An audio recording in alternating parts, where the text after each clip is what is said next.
Have you been thinking of building an effective system that helps you to guarantee sales consistently in your business? Have you thought of a way by which you can continuously increase revenue in your business? Then this video is for you as I take you through steps that can help you build an effective structure or system that guarantees sales consistently in your business. If you've not subscribed to this channel, please go ahead and hit the subscribe button, and you can also like this video and share with as many people that this content will be valuable to. If you also have any comment, please share in the comment section. Consistent selling is an intentional approach. No one makes sales consistently without taking deliberate steps. For you to continuously increase revenue in your business, there has to be consistent actions and structured approach that helps you to continuously generate business or generate revenue in your business. A sales cycle is a series of steps that helps you to focus your action on the desired things to do to continuously generate sales in your business. It helps you to break your processes into smaller bits such that you are able to focus your attention on the necessary actions to take per time. A sales cycle also depends on the kind of industry that you're currently playing in or the kind of customers that you are trying to serve. I'll be going through 6 steps in the sales cycle. The first step is the prospecting stage. In my previous video, I talked about prospecting as one of the most important steps in a sales process. Prospecting helps you to define your ideal customer profile. Who are the customers that your product is suited for? Where are they based? What is the size of the company? What is the budget of the company? These are some of the questions that you need to ask yourself.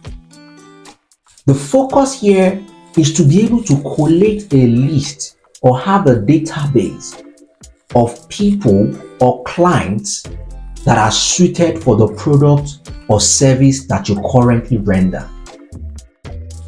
After this stage is the second stage where you make contact with your customers. You can meet customers in various forms. Some of your customers can be found online.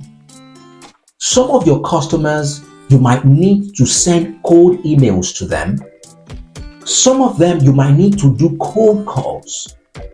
But the focus here is to be able to identify the needs of your ideal prospect and to find out if the product or service that you currently offer will be suited for their needs or their budget. The next stage is the qualifying stage.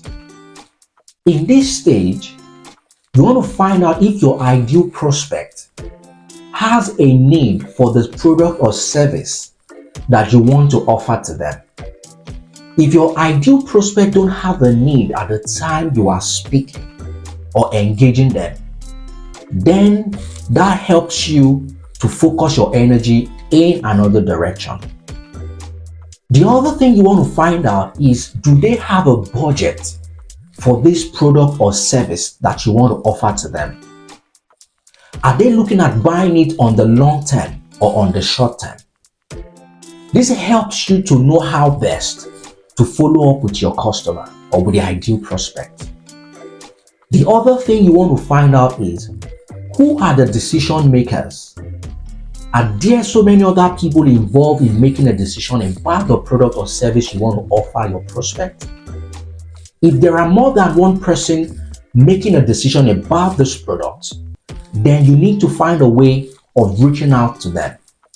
So for example, if you're selling an equipment, for example, or you want to sell a car to a housewife, for example, If the person who is paying for that car is the husband, you might need to find a way of also speaking with the husband about the value of the product that you want to offer. Or if you are selling equipment, for example, that have so many users, then you need to speak to the end users as well as the person who is making the financial decision about that equipment. The fourth thing you want to do is to find out the timeline about when they want to buy the equipment or they want to buy the product or the service you are rendering. If the company currently has no timeline for that product or service, these are the things you want to discuss with them. These are the things you want to find out. If their timeline is farther than what you are currently projecting, this would also help you to further identify how you need to follow up with them. The fourth stage is the presentation stage.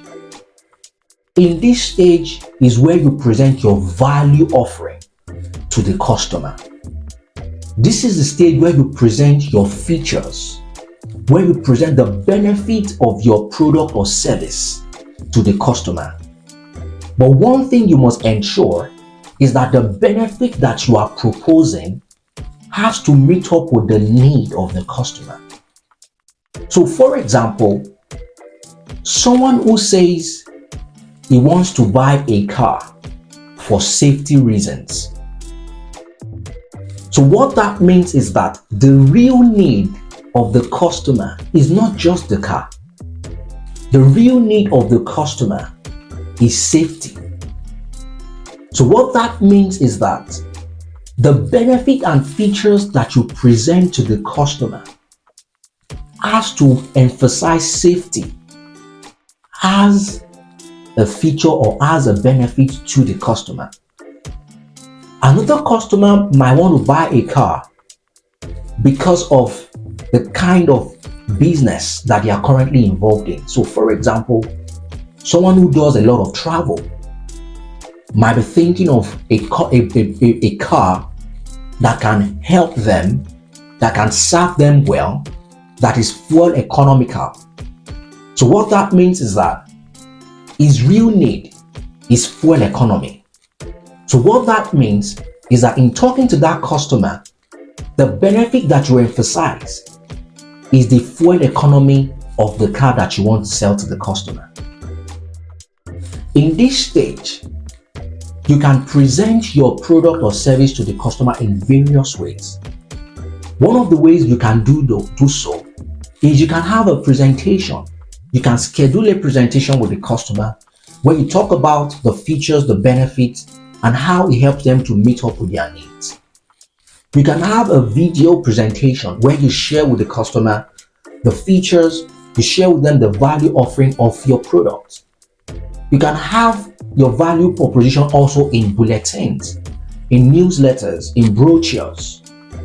If the customer also requires a demo or a sample of the product to be tested, these are things that you can also get across and send to the customer as well. Because these are the ways by which the customer understands the product that he or she wants to buy and is able to make an informed decision about it. The fifth stage is the handling objection stage. In this stage, the customer might have objections about the product or service that you are trying to offer to them. The objections could be in terms of your price, or the customer might have an issue dealing with you for the first time. So that talks about the risk of dealing with you. So one of the things you can do when the customer talks about your price being high is to let them know the value they stand to benefit as against what you are offering. Or you can let them know how much they will be saving over a long period of time if they go ahead to buy from you. When it comes to risk, for example, if a customer has an issue with using a new technology, one of the things you want to do is to provide training support for them. Let them know that you would offer training support if they buy from you. And you also let them know that you have a robust customer service or a user-friendly customer approach that helps them to resolve any concerns that they might have. The last stage is the closing the sales stage. This is where you ask for the deal. This is where you ask for the sale. In this stage, you want to find out when and how the customer wants to go about buying the product. One of the questions you can ask the customer is, how would you want the product delivered to you?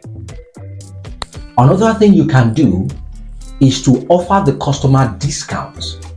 You can say, we can offer you 5% discount if you buy from us within this period of time.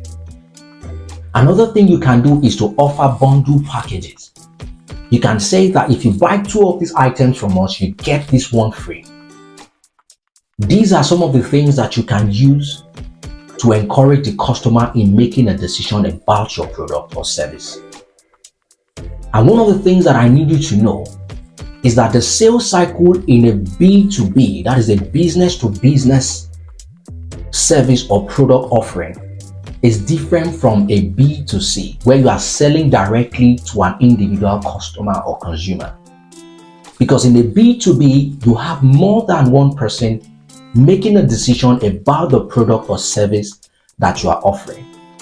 So for example, if you want to sell some computer gadgets to a company, in that stage or in that process or in that case, you have more than one person making a decision about buying that gadget from you. So what that means is that there is a tendency for your sales cycle to be longer as compared to if it's an individual consumer who is buying it from you. So what this means is that your sales cycle has to be a continuous process, because different customers will be at different stages of the sales cycle. So what you're trying to do is to ensure that you continuously bring in new customers or new prospects, and you continue to take them across the stages in the sales cycle.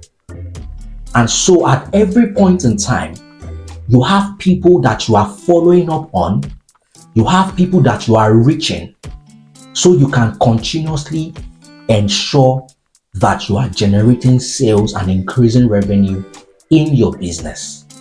This is an effective system that helps you to guarantee sales and increase revenue in your business. In summary, consistent selling is a deliberate and intentional approach. For you to sell continuously and consistently, you need to build an effective sales system. So the 6 stages that I've mentioned in this video are stages that can be framed up in what we call a pipeline document. I'm going to share a template of this document in the description, so you can download the link and use it in your business. The other thing I want you to know is that every customer that you get from your prospect, that is everyone who ends up being a customer, is a potential for repeat business. What that means is that you can always get repeat business from your customers. So that means that the relationship has to be nurtured, so you can get repeat business and also get referrals from them. If this video has been helpful to you, please go ahead and like it and share with as many people that you know this will be beneficial to. And if you've not subscribed to this channel, please go ahead to subscribe. And if you have any comment or suggestion, please go ahead to drop in the comment section.